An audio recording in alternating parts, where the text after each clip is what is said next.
जन्ममाटी सत्यभामापुर ठारे कुलवृद्ध उत्कल गौरव मधुसूदन दासंक 92तम तिरोधान दिवस पालित।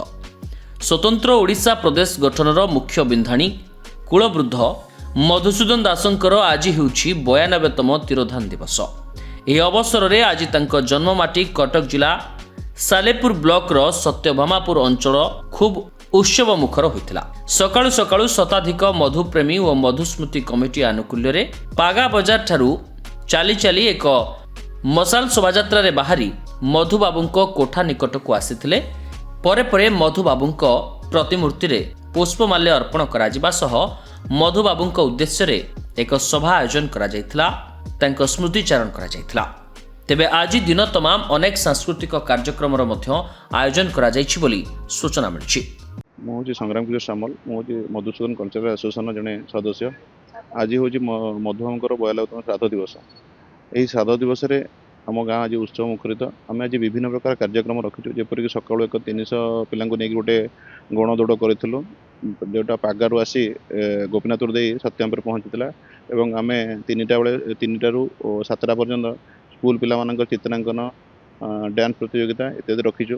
ତାପରେ ଏକ ସାଧାରଣ ସଭା ରଖିଛୁ, ଯେଉଁଥିରେ କି ମୁଖ୍ୟ ଅତିଥି ଭାବେ ଜିଲ୍ଲାପାଳ ମହୋଦୟ ଆତିଥ୍ୟ କରିବେ। ତାପରେ ଆମେ ସାଂସ୍କୃତିକ ପ୍ରୋଗ୍ରାମ। राजीव कुमार षडंगी साधारण संपादक उत्कल साहित्य समाज।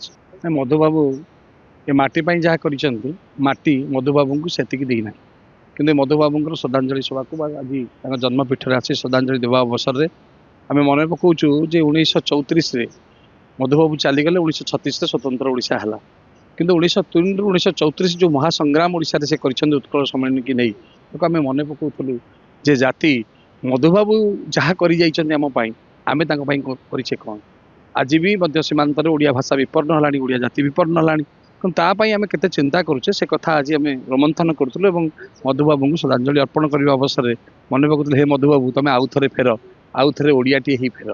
तेबे स्वतंत्र उत्कल प्रदेश गठनर मुख्य पुरोधा पलटिथिबा से महापुरुषंकु आमे मध्य सलामी जणाइबा सह आजिर ए दिन सालेपुरवासींक पई विराट उत्सव रूप नेउ बोली आमे कामना करूछु। कटक जिला सालेपुर रंजन नायकंक रिपोर्ट, कर्तव्य न्यूज।